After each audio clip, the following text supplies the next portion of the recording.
Welcome to The Art of Social Media, a podcast by SocialPilot. We host in-depth discussions with world-leading social media marketing experts that will help you discover the techniques, strategies, and skills you need to use to grow your business using social media. Now, here's your host, Tejas Mehta. Hello and welcome again to The Art of Social Media. Today we have with us Tim. Tim is a social selling innovator and pioneer, ranked by Analytica as #1 most influential person globally for social selling. Wow, that's a pretty huge title. I'm going to get into details as to how you get there. So wonderful. Tim, currently you are the CEO and co-founder of DLA Ignite, Digital Leadership Associates, where you train organizations and everyone across the organization, not just salespeople, to transform their mindset into social selling. I want to know more about that as well, Tim. Thank you so much. Welcome to the show. Really excited to have you here. I'm excited to be here. It's I love talking about this and sharing the knowledge and getting more people understanding what this is about, because I think there's a lot of misconceptions about what things are in the marketplace. So it's really good to talk about it and straighten things out. Wonderful. Tim, why don't you give us some background? How did you get into social selling? What's your origin story? So I'm a salesperson, and I've been in sales for 25 years. My background is selling accounting systems, or we have a posh name for it, which is ERP. I was probably, when we got into the back in 2013, 2014. My manager said that we needed to get into using social, and I resisted it. I thought it was a waste of time. And I put it off for 6 months and then decided to get onto Twitter, and then found I quite enjoyed it. And then I started my social journey. And then I actually realized I wanted to talk to people about social rather than sell ERP systems. All of a sudden, things seemed to happen really quickly, which is I got a book deal with Kogan Page. I happened to meet Matt Reynolds, who was my co-author on the first book.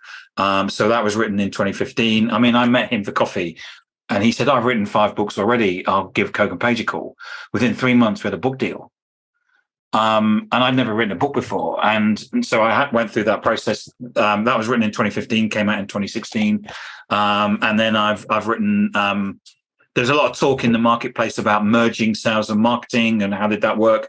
So I wrote a book with 2 other friends of mine called Smarketing, which is all about merging sales and marketing system. And then I've got my 3rd book, which is the 2nd edition of the first book, which is just me that's written it. Matt didn't want to come on the journey. And what I've done is I've completely updated this from the 2015, 2016 book, and it's just come out. So it's up to date. And that's kind of my journey. I set up DLA Ignite with Adam Gray. This is our 7th year, purely because we saw in the marketplace that the world had changed with social media. You know, the world as business has changed, and society's changed. And what we wanted to do was, we didn't want to become a full service agency, which is where you do everything. What we wanted to do is just be known to be specialists around social, and that's what we are. We're specialists around social. We do more than just sales, but depending on where the conversation goes today will be depending on whether I open that up as well. But what we do is we see ourselves as the market leading social agency, but certainly globally, and we're doing things that nobody else in the world is doing. Interesting. This is quite a journey, and I'm excited to kind of learn more about the book itself. We'll get to that. But help me understand, what is social selling in your own definition? Good question. It's not sending people spammy messages on social. That's sending spammy messages on social. Problem is that most organizations are fixated because of history in interruption. So if you think about cold calling, email marketing, advertising, it's all based on interruption. I interrupt you and I pitch something. And the modern audience has had enough of all that. We've had enough of all this crap being sent at us. And what happens is that most people think that what we need to do on social, that means we have to interrupt. And of course, actually, social media is actually the clues in the title. It's social media, which means that you're social, which actually means that you have conversations. So I've actually got a definition, which is social selling is using your presence and behavior on social media to build influence, make connections, grow relationships and trust, which leads to conversations and commercial interactions. The key thing about this is what we're using social to do is to have a conversation, because what you sell and what I sell needs us to have a conversation. It's very unlikely someone's going to come to the website and just say, I'm going to buy one of those. Maybe that will happen, but it's not going to be the largest percentage of the way that we sell. So what we need to do is generate conversations. Conversations create sales. And the mistake that people make on social is that they think it's about posting. It's about commenting. It can be part of that. But what we want is a conversation. So what you get is, for example, you've got this whole employee advocacy industry, which is worth billions of dollars, which is basically posting out brochures and pamphlets and brochureware, which actually nobody's interested in, because research shows that nobody comes to social media to read a brochure. I can go to your website to do that. What you want is content, or you want is you want to be in a position that you're creating those conversations, because conversations create sales.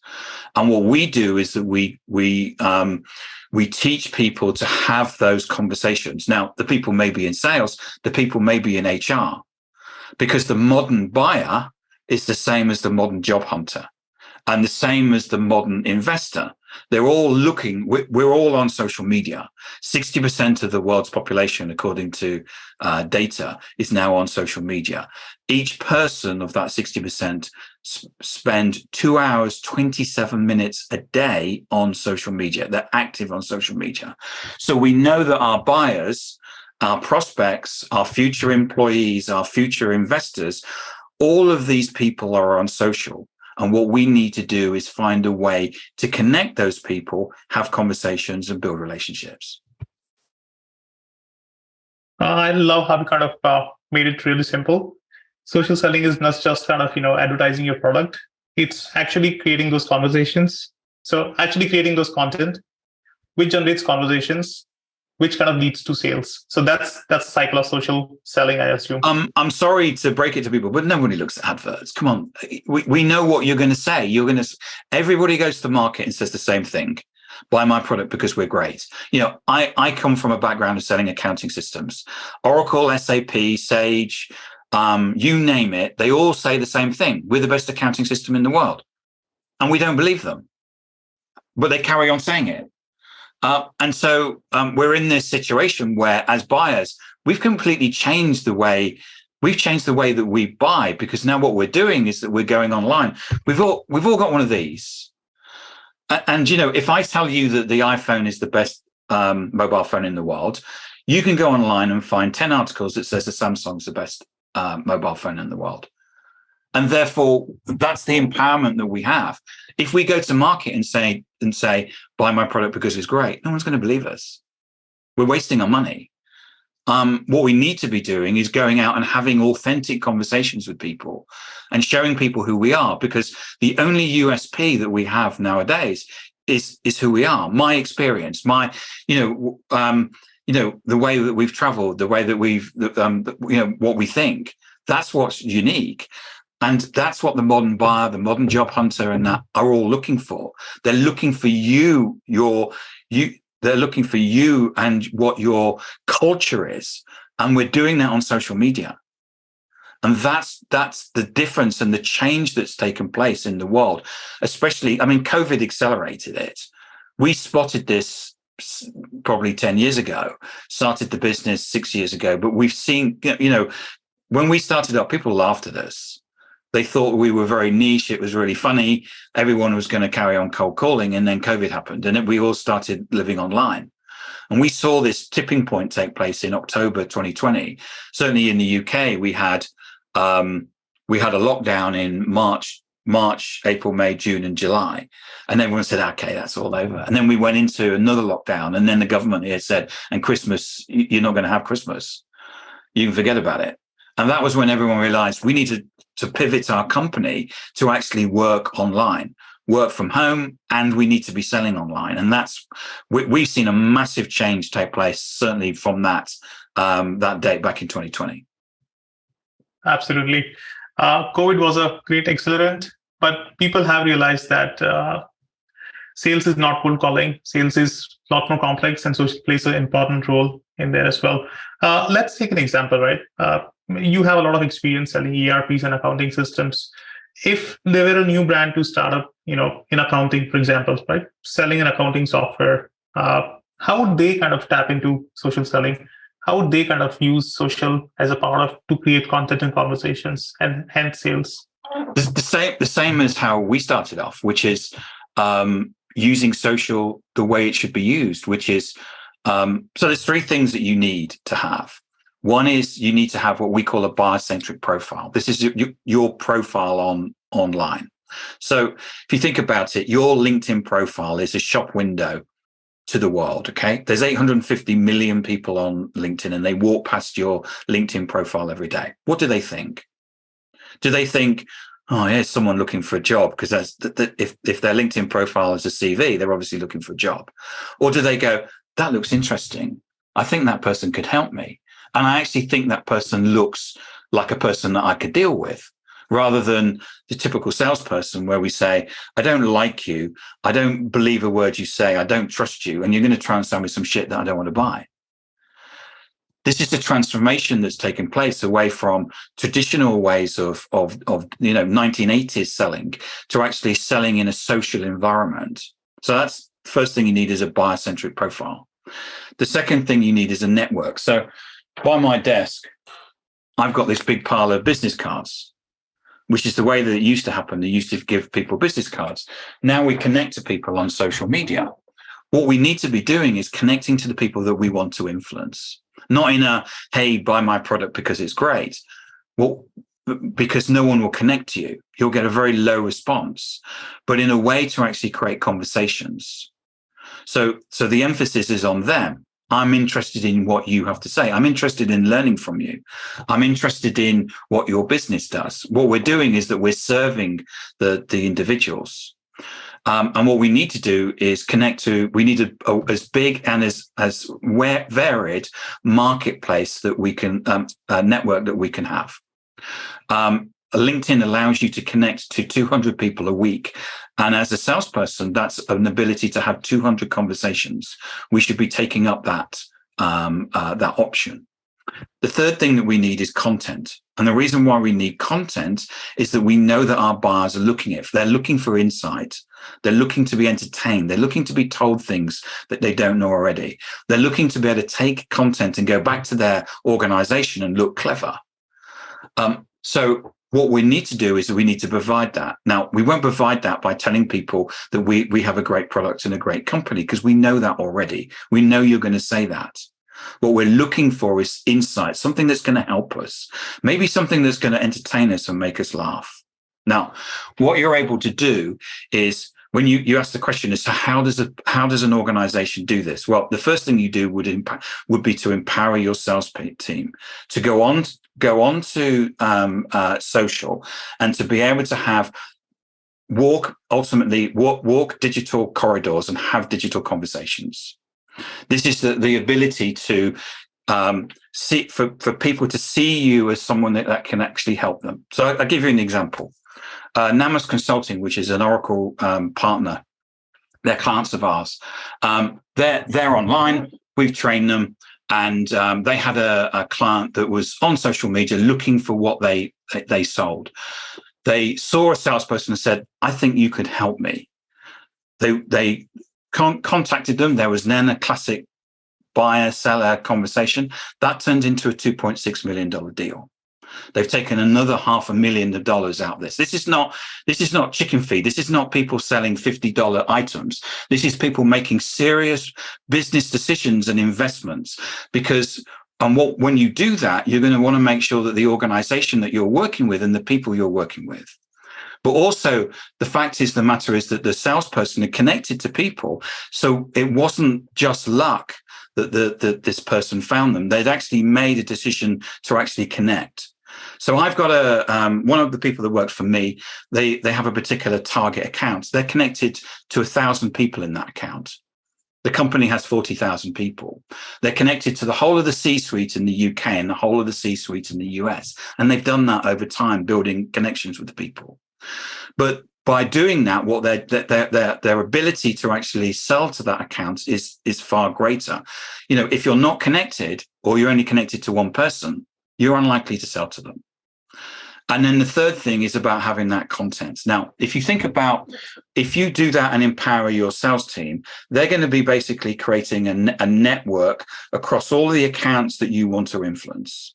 They're going to be seen every single day because they're going to be creating content.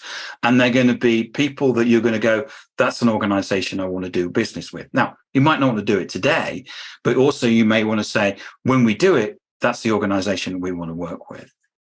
But what you're also finding is that because the other companies, their competition are not doing this, they're losing out. So we talk about digital dominance.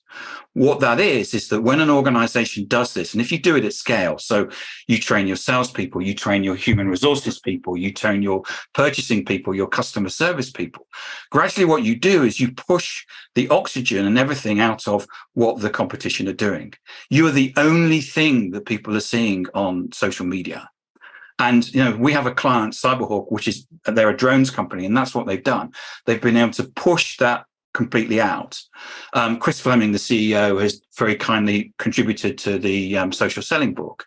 He set the business up 2 years as a digital organization, digital not in applications, but digital in terms of the people. The whole of the C-suite are online. The CIO, the CEO, the CFO, the CRO, the CMO, all of them are online. The CIO talks to other CIOs. The CFO is looking for conversations with the CFOs. They're not necessarily selling something, but they're using social media as the network for them to get what they want. So anybody that's starting up, all they need to do is to do this and start building. We're a small business. We've got 15 people, but we're number one in our market. All of the people that work for me gets more engagement than any of the posts that IBM put out. Now, IBM have 300,000 employees. I don't have a single person with an MBA or a PhD working for me, but IBM do. Why is it that I'm able to do it and IBM it doesn't? It's because IBM don't understand social, whereas we do, and we understand how to scale. And any organization that's starting today needs to be able to get on social, and it doesn't take a lot of effort to actually scale that out. We're a global business. But with 15 people, this is the new world of how you run businesses. Very interesting perspective. Sorry, long answer, but no, I think that's amazing. I like the fact that the drone company, the clients are all, the C-suite is entirely online, like participating in conversations. That's very impactful. And how salespeople need to kind of create that content at scale. But how do you create the content at scale? Well, if I'm a new accounting organization software, for example, what kind of content I'm creating? Am I talking about accounting trends? Am I talking about some insights on how to save taxes? How do I attract people? The thing about content, quite often you'll get people saying, I don't understand how to do it, or I don't know what to do. And really we liken it to a muscle. The first time you go to the gym, you can't pick up the weights. Give it a couple of months and you'll actually start seeing the content out there. The best places to get content, when you go to meetings, and, I was having a meeting today, and it's actually with a client, and she's moved on, and she's hopefully going to bring us into the place that she's moved to. And the previous company, they used to do, they were creating communities, and one of the things that they did was that they had dinners. And she said there would be 10 people at a dinner. And she said, I did all those sitting in my bed. I said, what do you mean? She said, I could get 10 C-suite people just sitting in my bed. She said, what I used to do was put the kids, she's got 2 twins. She said, I used to put them to bed, and then I used to sit there. And one evening I would better knock out and get 10 C-suite people to a dinner, just by using social. She said, that's just how I got my job. She said, I just emailed, sent a message to the CEO based on what we taught her to do. And she said, I got this job. And that's it, which is that, if you've got the ability and you understand what it means to be social, that, you've got an ability to scale extremely fast. Interesting. So content creation is something that you learn over time. You got to just start. Yeah. And I think that what happens is that people consume different types of content. So some people will read the written word, some people will watch videos. So you need to make sure that there's a different type of content that you're putting out. So you're not putting out the same content every day. I've just finished a podcast. I've done a written blog today. I did a video, 1.5 minute video on Monday, because I know that the people are, and really what you're doing is that you get inspiration from meetings that you go to. You may get inspiration from a post that you see online. There's other, for example, Gartner may put out some research, and what you do is you say, the whole thing no one's going to read the whole thing and it's pointless putting it out. But what you could do is say, paragraph 3, this really resonated with me. And this figure here of, like, there was a report recently from IDC and SAP that said 60% of buyers basically make decisions based on what they read on social media. Now, the rest of the report was, I wasn't interested in it at all, but that one line, I pulled it out and I turned it into a blog and discussed about it. So, there's lots of different ways of creating content, but the thing is it's authentic. People come to me and say, I read this or I read that, because they know what you're producing is not an advert. It's actually giving them something to help. So, we put something out every day about how they can social sell better. So, people who follow me know that they're going to, learn something. And it's also about education as well. Whatever you sell, ultimately, as a salesperson, you're the expert. And what you're able to do is explain to people little bits and pieces in terms of the piece of content. So quite a few ways really to generate content, be it like summarizing a report, or be it like putting a point of view, or taking things out from a meeting and putting it online. Yeah, but not making it. The thing is this is not an advert about your company, or and it's not about showing people how clever you are. The trick is that the mistake that most people make when they write a white paper, for example, is that they think, right, I need to take all 150 things I know and put them into a white paper. But nobody reads white papers, because if I give you 2,000 words, you'll say, that's really interesting, and I'm going to put it in that folder on my desktop, and I'll read it when I'm dead. Whereas if I give you 300 words about one particular subject, you'll read it now, and you'll learn something. Now, you don't know that something is good until you've read it. And so if you read one and go, that's interesting. Okay, yeah. Didn't think Tim Hughes isn't the idiot that I thought he was. And then you read another one and go, actually, Tim actually may know what he's talking about. Then you read another one, and then you read another one. Go, actually, this guy knows what he's talking about. In fact, I'm going to recommend him to my friends. And this is the thing: is that when you start, you may get no readers at all. But as you build up over time, what you're doing is that you're building a library of stuff. For start, search will find that you'll start being found through search, but also what you'll find is that you'll start building a reputation in terms of sharing stuff that's interesting. And as we know from the example from Namos, people are online looking for this stuff.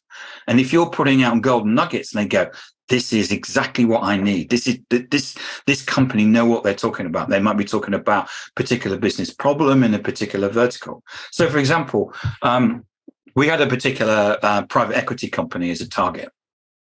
So we did all the things. There's no shortcuts here. We have the buyer-centric profile. We had the network, and we connected to the people that we wanted to influence in this company. And we put out a piece of content on the Monday. On the Tuesday, the managing director phoned us up and said, that's really interesting. It was about finding expansion in international markets, because that's what they wanted to do. We found that was the business issue that the private equity company had. We presented to the board on the Wednesday. We presented to the bigger board on the Friday, and we got purchase order on the Monday. following week. Now, what we did was that we were very, very clear and structured in what we were doing. We had the buyer-centric profile. We had connected to the people that we knew that we needed to connect to and other people that may influence them. We then said, we know what the business issue is, right? And we actually wrote that piece of content for one individual. Now, it went out for all 850 million people to read on LinkedIn, but we'd written it for that particular individual because we'd written it in terms of we know in certain private equity that they may be looking for international expansion. This is the way that you would do it. And so sometimes you may write a piece of content for a very broad audience, but often what you're doing is that you're writing content maybe for an individual or an account. And we do this if we get ghosted or we're trying to close accounts and stuff like that. What you're doing is that you're using content as a tool within the sales process to get people's attention and to get people to re-engage with you, or it's a sophisticated device that you can use. And once you actually get used to using it, it's not people often say, I don't have time to write content. If you don't have time to write content, you're not going to sell in the digital world. You need to understand that content is a tool that you use on a daily basis. Content and writing content is prospecting time. And that's one of the things that leaders often don't. I've got people writing content, they're prospecting. The example in private equity, that looks like a refined version of laser-focused account-based marketing. It is focused on what, right? It is account-based marketing, but it is just account-based marketing. And that looks like a focused version of social selling, right? Accounts-based marketing is like social selling. Well, yeah, a lot of people, account-based marketing for a lot of people is marketing, and we're going to shuffle the deck chairs on the Titanic and call it something else. What happens with a lot of account-based marketing is that they just send brochures out to people, but do it in a very and no one's interested. For account-based marketing to work, first and foremost, it should be the salesperson that's making the contact, because the relationship should be with the salesperson. This is how you shorten sales cycles. So what we do will increase your revenue by 30% and reduce your sales cycle by 20% by getting the salesperson to make the contact. They should understand the business issue. They should understand the account. They should understand what's on the whiteboard of the people that are in those accounts, and they should be writing the authentic content. If it's just another way of sending brochures to people, I'm sorry, but you need to come out of the 1980s and come to the 2023s.